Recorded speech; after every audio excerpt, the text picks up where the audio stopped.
First on CBS News this morning, we're getting a look at the economic impact of the FIFA Men's World Cup.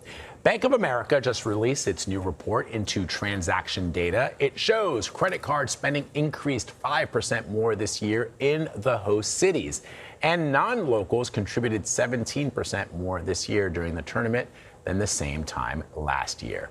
Let us bring in Bank of America's Institute senior economist, David Tinsley. He helped contribute to this report. David, thanks so much for joining us. So 5% is a significant number. Explain just how much money we're talking and the overall impact, more specifically, not just on the U.S. economy, but on the host cities where we saw the biggest numbers. Yeah, absolutely. I mean, we have pretty good data on this because we have about 70 million consumer and small business accounts. And what we see in this data is that, where the games were taking place in the host cities, it really moved the needle, both in terms of consumer spending, particularly kind of credit and debit card spending, and also the flip side of that is we see very significant sales growth for small businesses in those areas.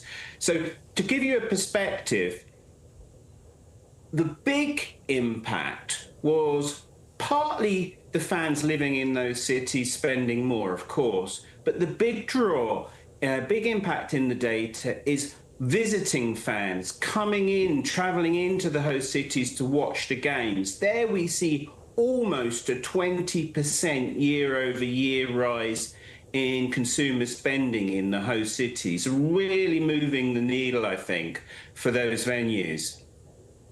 And specifically, how did you separate out the non-local fans versus other Americans who, I'm in New York, right? Like, I went out, watched some of these games. I'm obviously contributing to some of this, but there are plenty of people that came here that weren't foreign visitors from a UK, but they are from other American cities. Other places, yeah.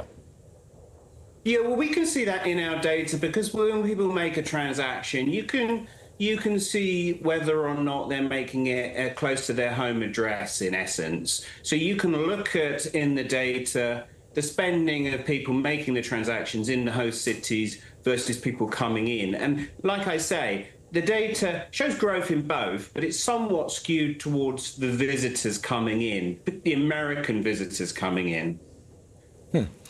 So which city saw the biggest boost in spending? Well, Kansas City saw the biggest boost in. Wow, that's interesting. Not Boston? With all those Brits and all the Scots, the Scottish people. And that saw about a 7% year-over-year spending. And, I think one of the reasons for that is because it's quite a small city. It's not necessarily on everyone's top list for traveling the rest of the time too. And so those visiting fans coming in really, proportionately boosted the numbers. Also, and speaking as an Englishman, England and Argentina were both using that as their host city as well. So that probably helped too. But at the same time, actually, we saw pretty good rises everywhere. But New York, New Jersey, the games there, Philly, Miami, LA, they all saw very significant rises in spending as well. How would you be able to tell, David, that the numbers that you saw in New York are not just, Russian oligarchs and Saudi princes spending as they often do in this city?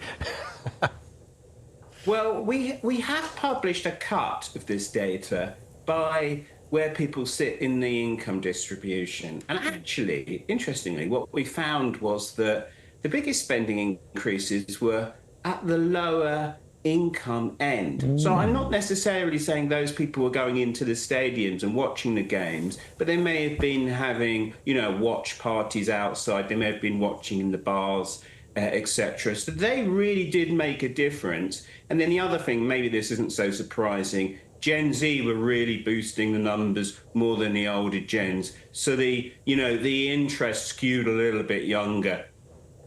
Wow, really interesting. Yeah. David, thank you for sharing that information with us. We really appreciate it.